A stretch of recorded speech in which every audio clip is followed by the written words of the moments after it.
India Legal presents Courts Roundup.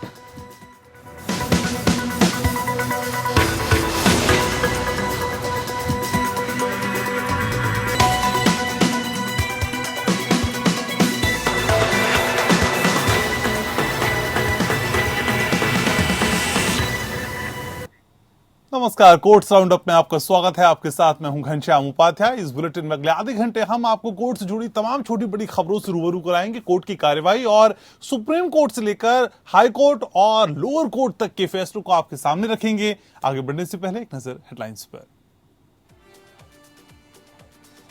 राज्य बोर्डों के मूल्यांकन के लिए समान योजना होना असंभव। 12वीं की परीक्षा पर सुप्रीम कोर्ट की टिप्पणी। आंध्र के 12वीं परिणाम करवाने पर कोर्ट ने कहा, हम आश्वस्त होंगे तभी परीक्षा होगी। नंदीग्राम सीट पर दोबारा मतगणना का मामले में कोलकाता हाईकोर्ट के जस्टिस कौशिक चंद्रा ने फैसला रखा सुरक्षित। खुद को अलग करेंगे तो मीडिया ट्रायल के आगे झुक जाएंगे। आईटी नियमों के विरोध में देश के 13 मीडिया संगठनों की याचिका पर मद्रास हाईकोर्ट ने केंद्र को भेजा नोटिस। कहा, न्यूज पोर्टल नए आईटी नियमों के तहत लाने से मौलिक अधिकारों का हनन, बेवजह नियंत्रण से फैलेगा भ्रम। उत्तराखंड हाईकोर्ट ने अंतर धार्मिक दंपत्ति के लिए सुरक्षा का दिया आदेश। कहा, वयस्कों को अपना जीवन साथी चुनने का मौलिक अधिकार।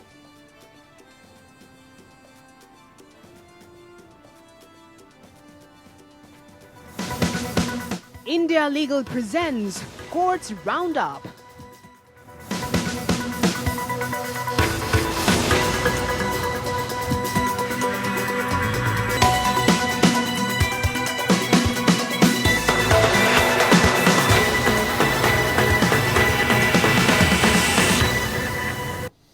देश के सभी राज्य बोर्डों के लिए समान मूल्यांकन नीति बनाना असंभव है, ये बात सुप्रीम कोर्ट ने कही है। दरअसल कोर्ट 24 जून को कक्षा 12वीं बोर्ड परीक्षा रद्द करने वाली याचिका पर सुनवाई कर रहा था। इस दौरान जस्टिस एएम खानविलकर और दिनेश माहेश्वरी की पीठ ने कहा कि प्रत्येक बोर्ड स्वायत्त और अलग है, इसलिए अदालत इन्हें समान योजना को अपनाने का निर्देश नहीं दे सकती है। न्यायमूर्ति खानविलकर ने कहा कि हम पूरे देश के विद्यार्थियों के लिए समान योजना बनाने का निर्देश नहीं दे सकते हैं। प्रत्येक बोर्ड को अपनी योजना तैयार करनी होगी। उन्हें इसके बारे में ज्यादा पता है और उनके पास सही सलाह देने वाले विशेषज्ञ भी मौजूद हैं। वहीं सुप्रीम कोर्ट ने गुरुवार को केरल राज्य बोर्ड द्वारा सितंबर में 11वीं कक्षा की शारीरिक तौर पर होने वाली परीक्षा रद्द करने की मांग वाली याचिका पर विचार करने से इनकार कर दिया। ये देखते हुए कि न्यायालय केवल 12वीं कक्षा के छात्रों की शिकायत पर ध्यान केंद्रित कर रहा है, उसने याचिका को खारिज कर दिया और याचिकाकर्ताओं को केरल उच्च न्यायालय का दरवाजा खटखटाने की स्वतंत्रता दी। सुप्रीम कोर्ट ने सीबीएसई की 12वीं की परीक्षा पर सुनवाई की और इस क्रम में अहम टिप्पणियां की। सुप्रीम कोर्ट ने कहा कि देश के सभी राज्य बोर्डों के मूल्यांकन के लिए एक समान योजना का होना असंभव है। जस्टिस एएम खानविलकर और जस्टिस दिनेश माहेश्वरी की अवकाश पीठ ने कहा कि हर बोर्ड स्वायत्त और अलग है, इसलिए अदालत एक समान योजना को अपनाने का निर्देश नहीं दे सकती है। न्यायमूर्ति खानविलकर ने कहा, पीठ अधिवक्ता अनुभा सहाय श्रीवास्तव द्वारा दायर जनहित याचिका पर सुनवाई कर रही थी, जिसमें राज्य बोर्डों की कक्षा 12 की परीक्षा रद्द करने की मांग की गई थी, जबकि अधिकांश राज्य बोर्डों ने कोविड-19 महामारी की स्थिति का हवाला देते हुए परीक्षा रद्द कर दी है।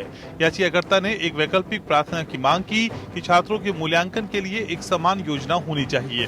पीठ ने याचिकाकर्ता के वकील से यूनिफॉर्म स्कीम के उनके तर्क पर समय बर्बाद न करने के लिए कहा। पीठ ने यह भी कहा कि जरूरत पड़ने पर राज्य बोर्डों द्वारा अधिसूचित विभिन्न योजनाओं के औचित्य का स्वतंत्र रूप से विश्लेषण किया जा सकता है। पीठ राज्य बोर्ड परीक्षाओं से जुड़े अन्य पहलुओं पर सुनवाई कर रही है।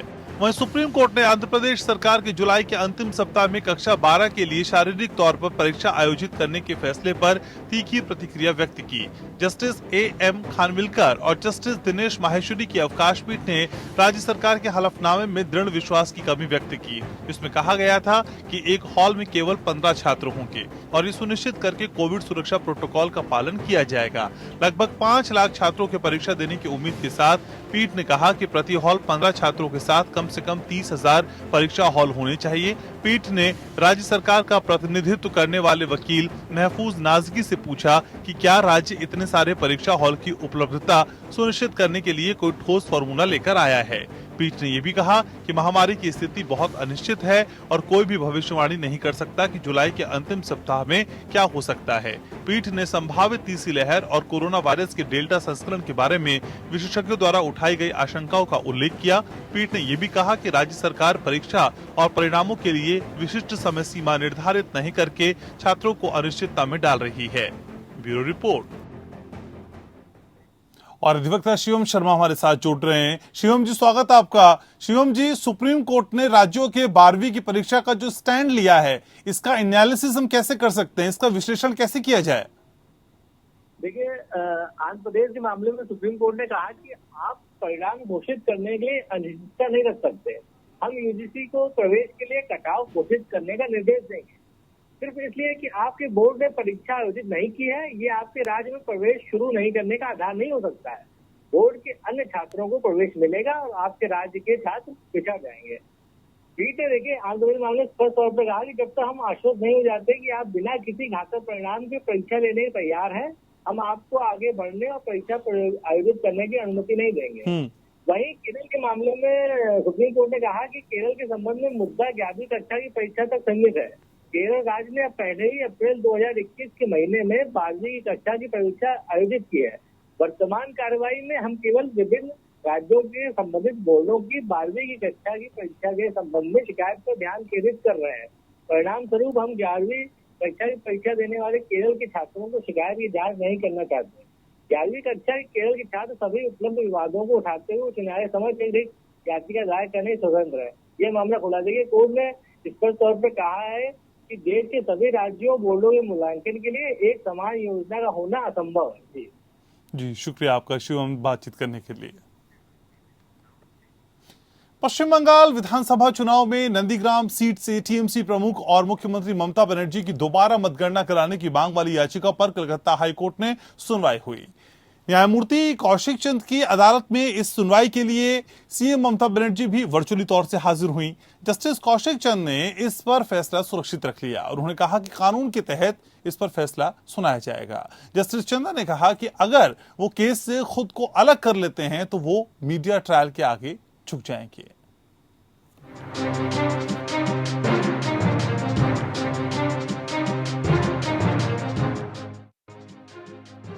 कलकत्ता उच्च न्यायालय की न्यायमूर्ति कौशिक चंदा की एकल पीठ ने पश्चिम बंगाल के मुख्यमंत्री ममता बनर्जी की उस अर्जी पर फैसला सुरक्षित रख लिया जिसमें उनकी चुनावी याचिका पर जज को सुनवाई से खुद को अलग करने की मांग की गई है।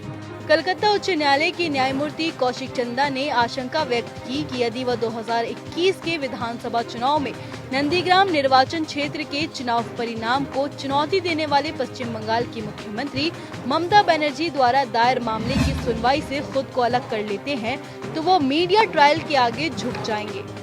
मुख्यमंत्री ने न्यायमूर्ति चंदा की याचिका पर सुनवाई करने की आपत्ति जताते हुए पक्षपात की संभावना का हवाला देते हुए कहा कि एक वकील के रूप में भाजपा के साथ उनके संबंध थे। बनर्जी की चुनावी याचिका में हाल ही में हुए पश्चिम बंगाल विधानसभा चुनाव में नंदीग्राम से भाजपा उम्मीदवार सुवेंदु अधिकारी के चुनाव को चुनौती दी गई है।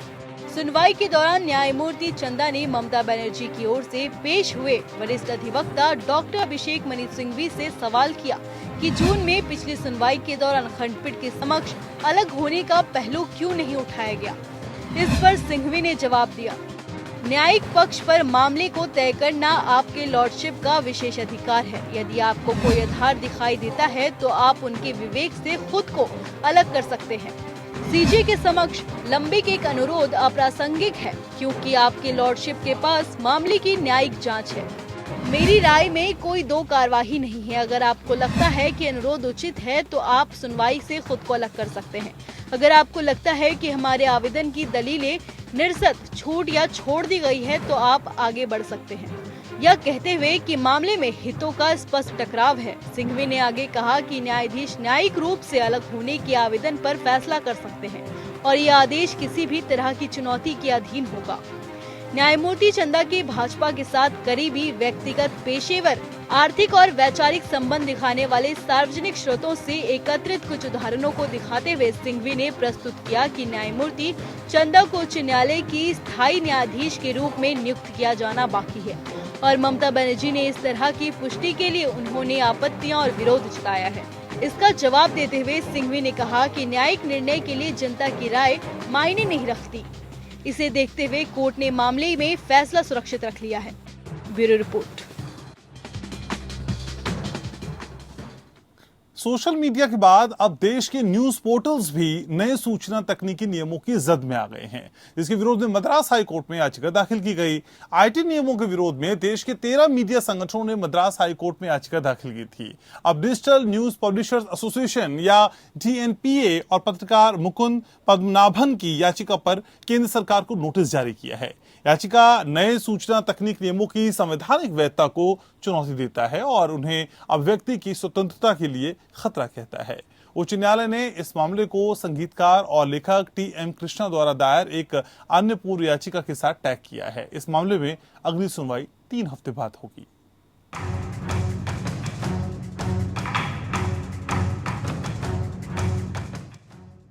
मद्रास हाईकोर्ट के चीफ जस्टिस संजीव बनर्जी और जस्टिस सेंथिल कुमार राममूर्ति की पीठ ने डिजिटल न्यूज पब्लिशर्स एसोसिएशन और पत्रकार मुकुंद पद्मनाभन की याचिका पर केंद्र सरकार को नोटिस जारी किया है।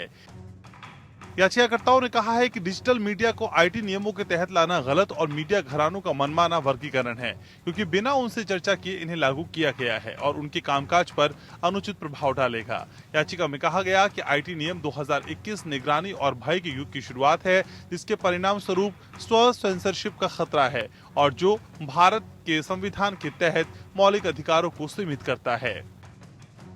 याचिका में नियम 16 को लेकर ज्यादा आपत्ति है। दरअसल नियम 16 केंद्रीय सूचना और प्रसारण मंत्रालय के सचिव को पूरी तरह से मनमाना सुनवाई का अवसर प्रदान किए बिना ही किसी भी कंटेंट को ब्लॉक करने के लिए आपातकालीन अवरोधक शक्तियां प्रदान करता है।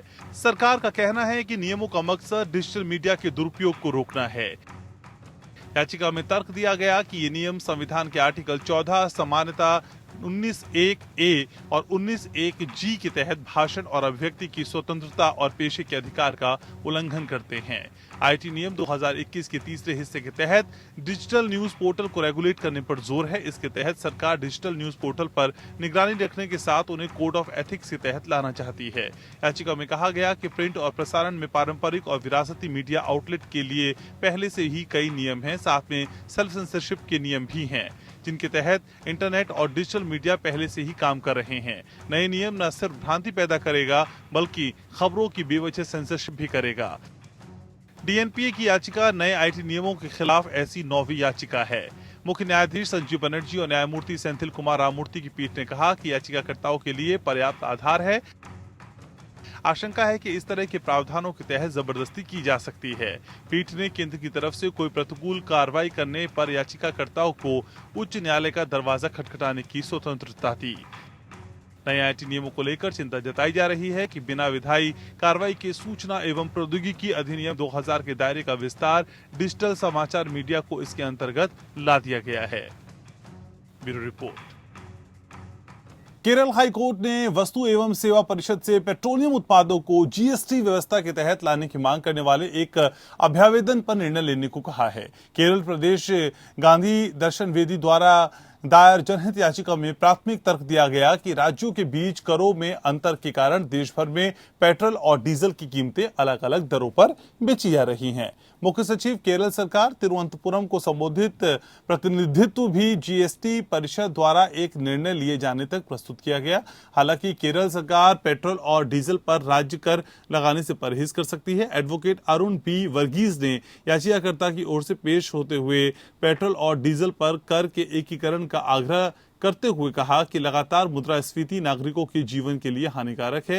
यह भी प्रस्तुत किया गया कि ईंधन की कीमतों में वृद्धि के साथ साथ आम वस्तुओं की कीमतों में भी वृद्धि हुई। यह भी कहा गया कि भले ही पेट्रोलियम विपणन कंपनियों को ईंधन की कीमतें तय करने का अधिकार है, लेकिन केंद्र सरकार और राज्य सरकारों ने चुनाव से पहले ईंधन की कीमतों में कमी में उत्साहपूर्वक भाग लिया था, इसलिए इस आशय के सभी तर्कों को खारिज करने के लिए आगे किया गया है। जनहित याचिका में आरोप लगाया गया कि जीएसटी के तहत पेट्रोल और डीजल को शामिल न करना भारत के संविधान के अनुच्छेद 14 और 21 का उल्लंघन है। साथ ही जीएसटी के तहत पेट्रोल और डीजल को शामिल करने के लिए परमादेश की एक रिट मांगी गई है। जीएसटी परिषद की सरकारी वकील ने इस अदालत की डिवीजन बेंच के एक फैसले का हवाला दिया, जहां यह माना गया था कि जीएसटी परिषद को कोई निर्णय लेने के लिए कोई परमादेश जारी नहीं किया जा सकता। उन्होंने आगे कहा कि इस मुद्दे पर निर्णय लेने के लिए भारत सरकार सक्षम प्राधिकारी है। मुख्य न्यायाधीश एस मणिकुमार और न्यायमूर्ति शाजी पी चारी की खंडपीठ ने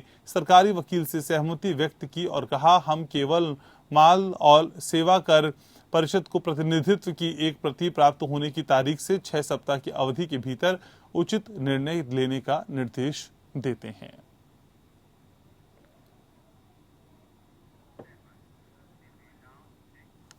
उत्तराखंड उच्च न्यायालय ने हाल ही में अपने संघ के पारिवारिक विरोध का सामना कर रहे एक अंतर धार्मिक जोड़े के लिए पुलिस सुरक्षा का निर्देश देते हुए कहा, वयस्कों को अपना जीवन साथी चुनने का मौलिक अधिकार है। मुख्य न्यायाधीश राघवेंद्र सिंह चौहान और न्यायमूर्ति आलोक कुमार वर्मा की खंडपीठ ने कहा कि परिवार के सदस्यों को याचिकाकर्ताओं को धमकी देने की अनुमति नहीं दी जानी चाहिए, क्योंकि वो बालिग हैं, जिन्हें परिवार के किसी भी विरोध के बावजूद अपनी मर्जी से शादी करने का अधिकार है। आदेश में कहा गया कि निसंदेह जो व्यक्ति बालिग हैं, उन्हें परिवार के सदस्यों के विरोध के बावजूद भी अपना जीवन साथी चुनने का मौलिक अधिकार है। इसलिए प्रतिवादी संख्या 3 और 4 को याचिकाकर्ताओं को धमकी देने या चोट पहुंचाने की अनुमति नहीं दी जानी चाहिए।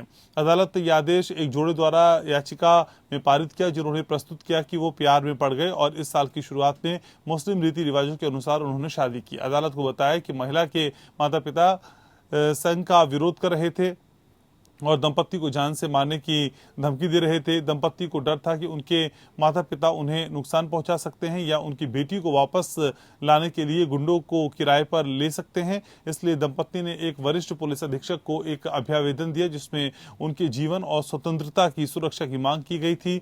जब पुलिस इस अभ्यावेदन का जवाब देने में विफल रही तो दंपत्ति ने राहत के लिए उच्च न्यायालय का रुख किया। इस बीच पुलिस को दंपत्ति के जीवन और संपत्ति को तुरंत सुरक्षा प्रदान करने का निर्देश दिया गया। इलाहाबाद हाईकोर्ट ने सोमवार को लिव इन रिलेशनशिप में रहने वाली एक महिला की तरफ से दायर सुरक्षा याचिका खारिज कर दी। याचिका में आरोप लगाया गया था कि उसने अपने पति की असामाजिक गतिविधियों को देखते हुए अपना वैवाहिक घर छोड़ दिया और अब वो एक व्यक्ति मोहित के साथ लिव इन रिलेशनशिप में रह रही है। जस्टिस सुनीता अग्रवाल और जस्टिस साधना रानी ठाकुर की बेंच की एक महिला की इस याचिका पर सुनवाई कर रही थी, जिसने अपने पति से सुरक्षा मांगी थी। अपनी याचिका में उसने दावा किया कि उसने अपने पति से सुरक्षा दिलाए जाने की मांग करते हुए अध्यक्ष मानवाधिकार आयोग नई दिल्ली के समक्ष एक अभ्यावेदन यानी आवेदन प्रस्तुत किया था। न्यायालय ने कहा कि रिट याचिका में ये अस्पष्ट दलील है कि प्रतिवादी नंबर 4 याचिकाकर्ता का पति उसे परेशान कर रहा है, इसलिए इस रिट पर विचार नहीं किया जा सकता। इसके साथ ही उसकी याचिका खारिज कर दी गई। हाल ही में पंजाब एंड हरियाणा हाईकोर्ट ने एक व्यक्ति से सवाल किया था कि उसने अपनी पत्नी से अपने वैवाहिक संबंध को वैध रूप से समाप्त क्यों नहीं किया। कोर्ट ने यह सवाल उस समय किया जब इस व्यक्ति और उसकी महिला लिव इन पार्टनर ने एक सुरक्षा याचिका दायर की और दावा किया कि उसकी पत्नी उसे छोड़कर चली गई है और उसने अपने बच्चों को मात्र देखभाल प्रदान करने के लिए मजबूर किया गया है। न्यायमूर्ति अरुण मोंगा की खंडपीठ ने कहा कि अपने बच्चों की जैविक मां से अपने वैवाहिक संबंध को वैध रूप से समाप्त करने में उसकी निष्क्रियता ने उसकी ओर से नेकनीयती की कमी का संकेत दिया। हालांकि महिला साथी को किसी भी अनावश्यक जोखिम में डालने या पुरुष द्वारा गुमराह किए जाने की किसी भी संभावना से बचने के लिए कोर्ट ने महिला लिव इन पार्टनर को सुरक्षा देने का आदेश दिया। गुजरात हाईकोर्ट ने भारतीय वायुसेना को उस वायुसेना अधिकारी के खिलाफ कोई दंडात्मक कार्रवाई करने से रोका जिसने कोविड वैक्सीन लेने से इनकार कर दिया था और इसलिए उसे आईएएफ ने कारण बताओ नोटिस जारी किया था। न्यायमूर्ति एजे देसाई और न्यायमूर्ति एपी ठाकर की पीठ वायुसेना अधिकारी योगेंद्र कुमार से जुड़ी याचिका पर सुनवाई कर रही थी, जिन्हें कारण बताओ नोटिस दिया गया और उनसे स्पष्टीकरण मांगा गया कि कोविड-19 वैक्सीन लेने से इनकार करने पर क्यों ना उनकी सेवाएं समाप्त कर दी जाएं। कमांडिंग ऑफिसर को भेजे गए उनके व्यक्तिगत आवेदन के जवाब में उन्हें ये कारण बताओ नोटिस दिया गया, जिसमें उन्होंने कोविड-19 टीकाकरण के लिए अपनी अनिच्छा व्यक्त की थी। उन्होंने अपने आवेदन में कहा कि मैं एलोपैथी दवाओं को केवल आपात स्थिति में अपनाता हूं या फिर जब आयुर्वेद में समाधान संभव ना हो। मेरी अंतरात्मा आयुर्वेदिक तरीकों का उपयोग करने के बजाय टीकाकरण की अनुमति नहीं देती है। ये मेरा विनम्र अनुरोध है कि मुझे कोविड-19 के टीकाकरण से छूट दी जाए। याचिकाकर्ता ने अपनी याचिका में कहा कि उसे अपनी पसंद का इलाज कराने का अधिकार है और उस पर जबरन वैक्सीनेशन नहीं किया जा सकता।